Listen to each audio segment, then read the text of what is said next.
There once was a sailor, lost to the ocean. His ship had wrecked, shore nowhere to be seen. A storm had come day and night, making it impossible for him to survive. Thunders broke his deck, waters drowned his ride. What food he carried, the waters swallowed up. He swam, dodging stones and sharks, thunders and tides alike. His muscles ached, his willpower died. He thought his dusk had begun and wanted to sink willingly. He remembered the beloved, he remembered the divine. He remembered all his life, and he remembered he was but a mortal. Embracing Mother Death, hoping she'd birth him into afterlife, he stopped flapping his limbs and gravity did her thing. Storms faded away. As he swallowed salty waters, he began seeing light, and soon everything became a night. But then came his savior, miraculously dragging him out of the waters into the air, giving him another day to breathe. To the shore took him the savior and told him that his wreck was no accident. The ship was compromised by the foes who wanted to bury him deep. But now he was given a sword to slaughter his stabbers as sheep. The sailor had glee as he said to become a butcher. His savior smiled and stood by his side as he promised the sharks traitor meat. I stand the sailor turned butcher. RK stands forever my savior. Today we slaughter those who tried to compromise my ship beloved. Those who tried to compromise my ship so beloved.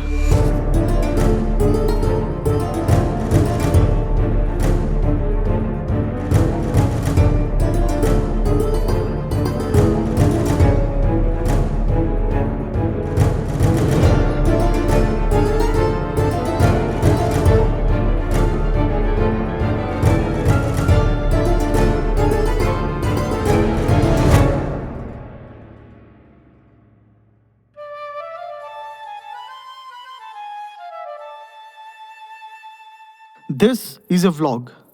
The series of events and their execution have been planned by my savior, RK.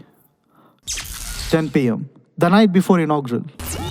Our new visitors made their appearances as chief guests. Atul and Vishal were given rooms in the village to stay. I made my necessary arrangements. The inaugural was supposed to be at 4 p.m. The thefts could have been planned in my gallery at any time by my HR and head of sales nonetheless. I had to make myself available at both places so perfectly that no one would know of my transactions.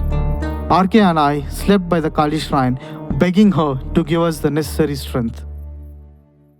8 a.m., inaugural day. RK and I made our appearances alongside Atul and Vishal. My parents and my uncle were present, performing the necessary rituals as the elders of the family. The serpent of the village came up to me and tried to give me a hug as if we had that level of closeness. I pushed him back, of course, for I do not hug a swine.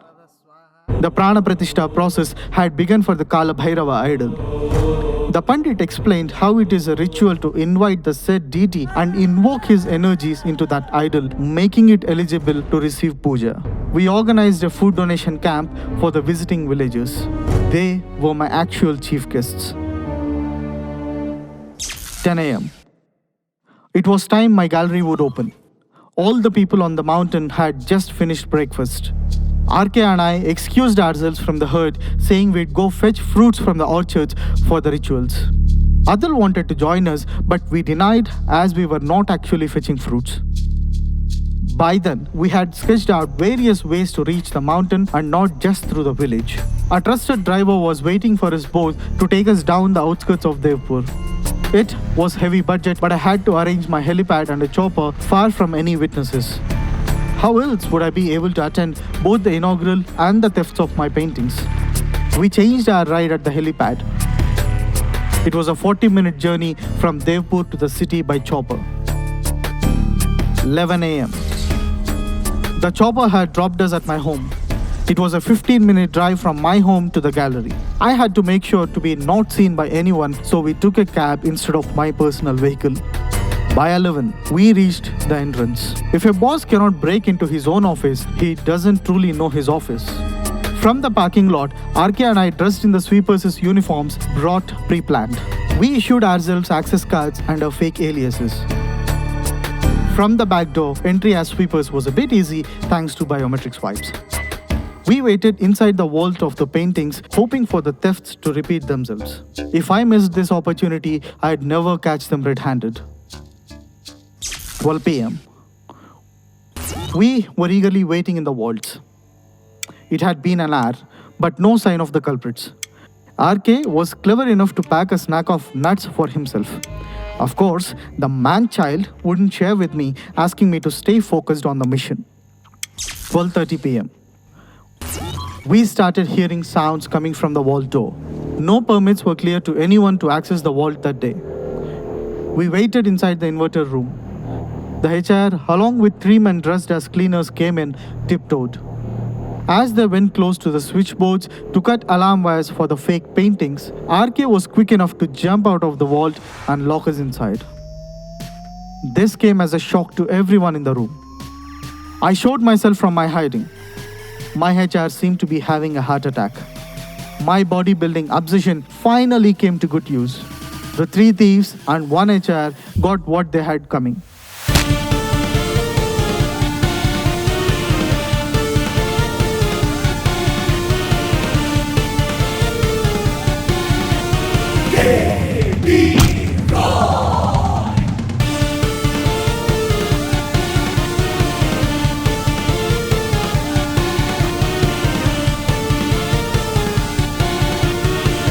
One fell with a broken rib, another with a concussion caused to the head, third had a bleeding nose, fourth, my beloved HR, was choked unconscious. I swept the sweepers in disguise into the vault room, but kept the HR by my side. Now the other culprit was supposed to come and raise an alarm just as before. Just because something worked once, one can't use it time and again. 12:45 p.m. I could hear her coming. I hoped RK found a place to hide himself as planned. The head of sales opened the vault with her access card. She walked straight to the alarms, not expecting anyone in the room. I yelled, "Boo!" scaring her to death. I ruthlessly knocked her unconscious with a hanky dipped in chloroform. Both my culprits were blacked out. 1 p.m. We, dressed as sweepers, shifted the unconscious doers of treason into a trash collecting vehicle and drove our way out of the gallery. Time was of essence. We had to show ourselves to the visitors and guests at the inaugural. But the trash we picked up could not be dumped just anywhere. So we decided to take them back with us.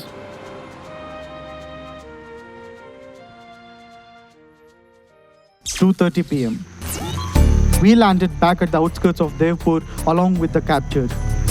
My bodyguards were ready to shift them into vehicles and take us uphill. I had to interrogate information out of them. But being the main person behind the temple inaugural, I could just not miss that. My driver stopped midway, bought 4 baskets of fruits from a vendor, and we returned back up. 3 p.m. RK and I reached the temple with 4 baskets of fruits. As per RK's suggestion, I walked back limping. My mother and father were concerned. I was asked 1,000 questions as to what happened to my leg. RK said that I fell down from a tree as I was picking fruits. This covered the delay in our return. No one saw us leaving either. Atul and Vishal shared over concern. My uncle alone saw me as a man with a needle's prick. He simply said, "Shake it off." 4 p.m. With much energies, the Prana Pratishtha of Kala Bhairava successfully completed. The consecration of the Kali temple's place too followed. They cleansed the aura of the hall of pillars assigned for devotees to do their japa. We could see Atul and Vishal trying to call someone and being tensed. Meanwhile, there were classical singers, dancers and presenters that turned the event into a festival. 7 p.m. After the events closed, people started returning to their homes. I invited Vishal and Atul to come and see the hidden places of the mountain. RK added that it was where we hid the new paintings. Like fish that follow bait, they greedily agreed to come with us, leaving their guards behind. Obviously, they realized that their stealing again plan did not work out. The 4 of us marched to the fort, lighting flambeaus. we heard anklets. The two were scared. RK said that they were just villagers passing by. I knew that information was false. As we reached the entrance, I used my flambeau as a weapon to knock them down.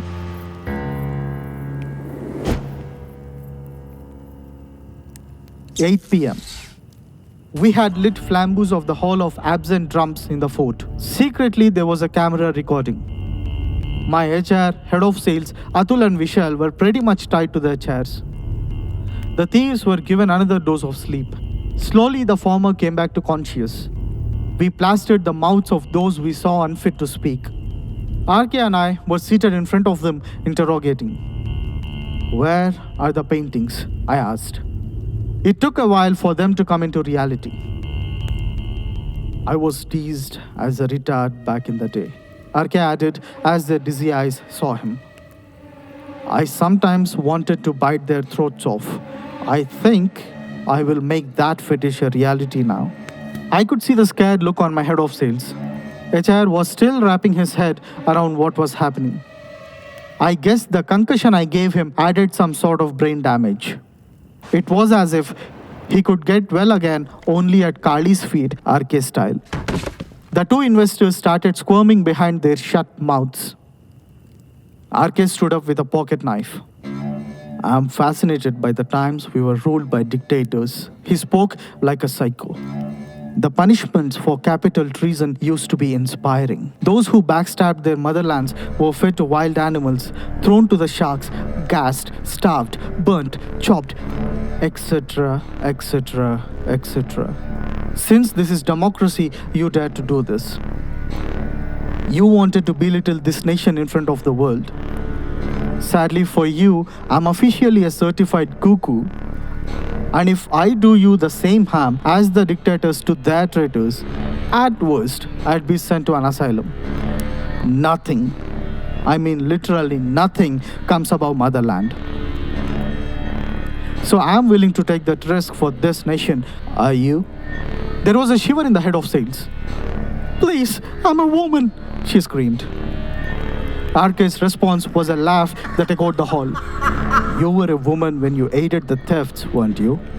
Tataki was a woman. Lankini was a woman. Gender does not call for a decrease in penalty for crime.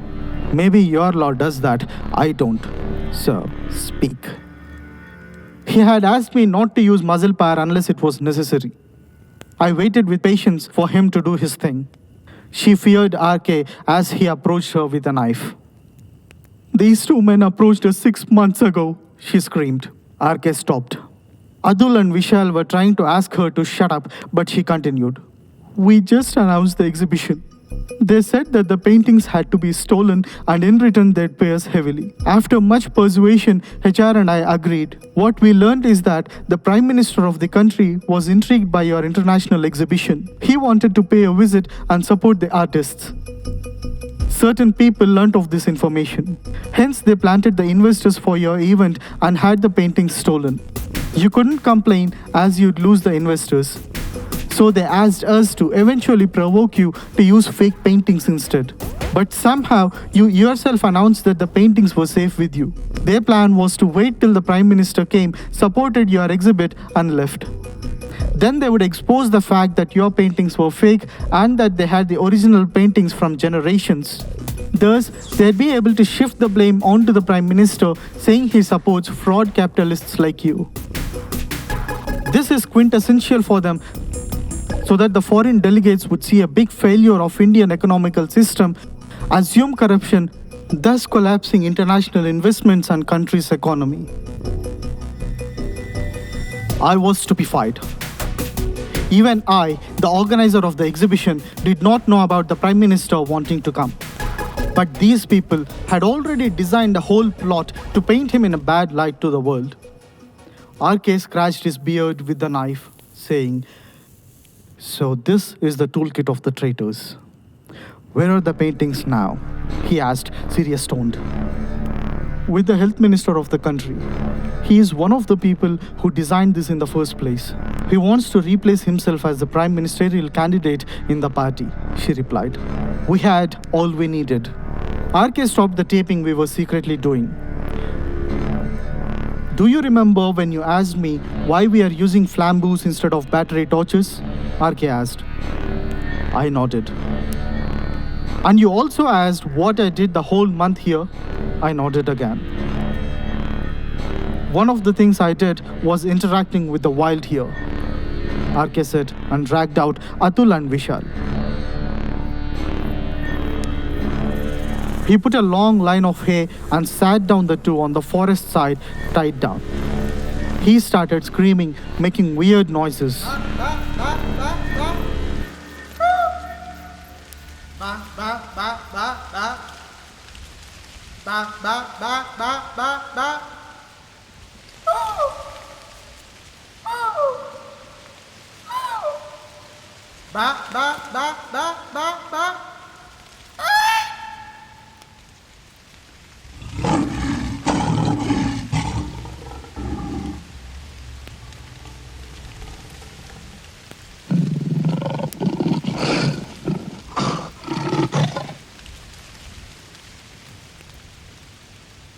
Two lions showed up with hungry eyes.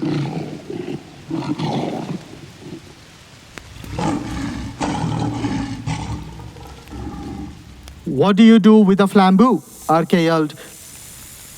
My intelligence kicked in and I lit it on fire. So this is why we don't carry battery torches in the woods.